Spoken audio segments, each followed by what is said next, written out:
Hit success గురించి కాదండి, hit success గురించి కాదు. Thank you for asking this. నేనే చెప్తా అనుకున్నా, బట్ నాకు సరైన సందర్భం రాలేదు. ఒక సినిమా తీయడానికి ఒక నవల అవ్వచ్చు, ఒక కథ అవ్వచ్చు, ఒక పద్యం అవ్వచ్చు, ఎక్కడో వచ్చిన ఒక పేపర్లో ఒక న్యూస్ అవ్వచ్చు, ఏదో ఒకటి ఇన్స్పిరేషన్ ఉంటుంది. దీని నుంచి ఒక సినిమా ఫామ్ అవుతుంది.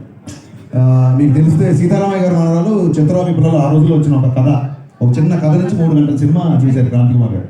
సో ఒక సినిమాకి లేదా మనం ట్రైన్లో వెళ్తున్నప్పుడు ఎవరో మన ట్రైన్లో క్యారెక్టర్ అవ్వచ్చు, లేదా ఎక్కడో సిన్సియర్ పోలీస్ ఆఫీసర్ అవ్వచ్చు, లేదా మీలాంటి సిన్సియర్ జర్నలిస్ట్ అవ్వచ్చు. సో ఒక సినిమా తీయడానికి ఒక క్యారెక్టర్ కానీ ఒక వస్తువు ఏదో ఒకటి ఇన్స్పిరేషన్ ఉంటుంది.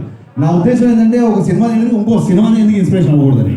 అండ్ కమింగ్ టు రీమేక్ అంటారా, నిజంగా నా సినిమాలు దబ్బం చూసి గబ్బర్ సింగ్ చూసిన వాళ్ళు, జిగర్తాండా చూసిన వాళ్ళు, ఇది ఇతను రీమేక్ అని అన్నాడు అనుకోండి, వాళ్ళ సినిమా పరిజ్ఞానం పట్ల నేను జాలి పడతాను తప్ప నేను దాన్ని సీరియస్గా తీసుకోండి. హరీష్ శంకర్ సినిమాలో సత్య ఉన్నాడు, కమెడియన్ సత్య. అవునండి. అంటే తను one of the best comedian. అవునండి. బట్ ఎప్పుడు ఎక్కడ బ్రేక్ వచ్చింది లేదు, సరిగ్గా పోర్ట్రేట్ చేసింది కూడా లేదు డైరెక్టర్స్.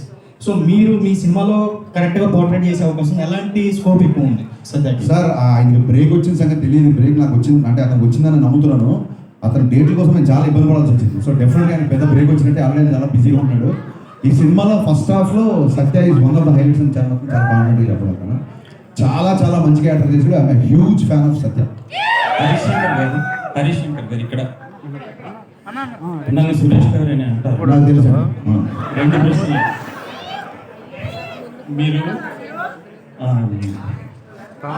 సోషల్ మీడియాలో అంటే మా మీడియాలో ఉన్న వార్త ఏంటంటే, ఎవరికైనా ప్రాముఖ్యం రావాలంటే హరీష్ శంకర్కి ట్యాగ్ చేస్తే చాలు సోషల్ మీడియాలో, ఆయన పనికిరాని వాళ్ళని కూడా ప్రాముఖ్యం వచ్చేటట్టు చేస్తాడు అనేది ఒకటి.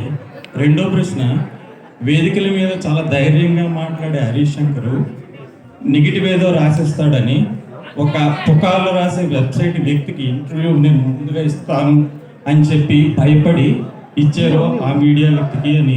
అంటే మిగతా మీడియా వాళ్ళందరూ అవసరం లేదని మీకు, సో మిగతా మీడియా అవసరం లేదు అన్న ఆలోచన మీకు దేనికి వచ్చింది? ఆ వ్యక్తికి మీరు అంత ప్రాముఖ్యం ఇచ్చి, అంటే అందరినీ ఒకేలా చూడాలి కదా మీడియా అంటే. కాదండి, ఫస్ట్ ఆఫ్ ఆల్ ఎవరన్నా ఫేమస్ అవ్వాలనుకుంటే హరీష్ ట్యాగ్ చేస్తే చాలు అనేది మీ అభిప్రాయం, నా అభిప్రాయం కాదు. అంటే పనికిరాని వాళ్ళు మీ అభిప్రాయం, అది మీ అభిప్రాయం, నా అభిప్రాయం కాదు. ఓకే, సో మీ అభిప్రాయానికి నేను సమాధానం చెప్పలేను. సెకండ్ థింగ్ ఏంటి, ఎవడో ఏదో రాస్తే భయపడతారని చెప్పి మీరు ఎందుకు రాస్తారు? భయపడేవాడు అసలు ట్విట్టర్లోనే ఉన్నాడు. రేపు పొద్దున మీరు కనుక అతనిలాగా రాస్తే అంతకు 100 రెట్లు మిమ్మల్ని కూడా అలాగే నేను మాట్లాడుతూ అలాగే రిప్లై ఉంటుంది. ఇంటర్వ్యూ ముందు వెనక లేదండి, వినండి, ఇంటర్వ్యూ ముందు వెనక లేదు. అతను ఎప్పటి నుంచో ఇంటర్వ్యూ ట్రై చేస్తాడు, వచ్చి చెప్పాడు, నిజంగా కూడా తెలియదు, అతను దాన్ని ఖండించాడు కాబట్టి. సో అయితే ఈసారి అతనితోనే మొదలు పెడదాం, చాలా క్యాజువల్ ఉంది తప్ప వీళ్ళు మిగతా వాళ్ళ లిస్టు రాయండి, సురేష్ గారి పేరు కొట్టేయండి, ముందు ఈ పేరు పై తీసుకోండి, అలా మీకు ఓపిక ఉంటే దీన్ని బయటికి వెళ్ళగానే ఇంటర్వ్యూ చేస్తాం మీకు.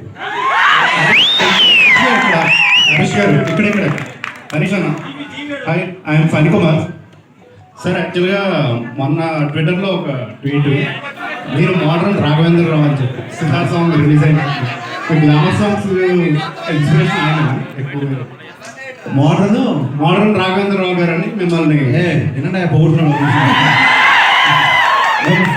మోడర్న్ రాఘవేంద్రరావు గారు అని చెప్పేసి ఒక వినిపించిందండి. మీరు 2-3 సార్లు అంటే బాగుంటుంది అంటే రాఘవేంద్ర గారు లెజెండ్ కదా, ఆయన అనుకరించడం అంత ఈజీ కాదు, బట్ అలాంటి కాంప్లిమెంట్ అంతే. అండ్ వాళ్ళు మీకు పురాణ జ్ఞానం కూడా ఎక్కువ, చాలా ఎక్కువ సార్లు చూసాను. అయితే మీ నుండి కూడా కల్కి లాంటి సినిమా ఒకటి ఎక్స్పెక్ట్ చేయొచ్చు. కల్కి అని కాదండి, అంటే తీసుకోండి సినిమా ఎప్పుడు ఆలోచించలేదు. బట్ ఏదైతే ఇతిహాస సారాంశం ఉందో, ఏదైతే పురాణ సారాంశం ఉందో, అంటే ఒక ధర్మరాజుని చూసి కానీ, ఒక కర్ణుడిని చూసి కానీ, ఒక అర్జునుడిని కానీ, ఒక ద్రోణాచార్యుని కానీ, ఒక పరశురాముడు కానీ, ఈ క్వాలిటీస్ ఉండే హీరోయిజం అంటే డెఫినెట్గా జీవి గారు. మీరు గబ్బర్ సింగ్ చేసుకున్నారు, గద్దలకొండ గణేష్, ఈ 2 films they are not remakes, they are adaptations.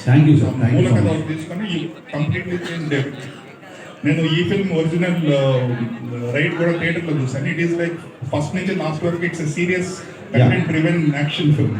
దీన్ని మీరు చాలా మాడిఫై చేశారు.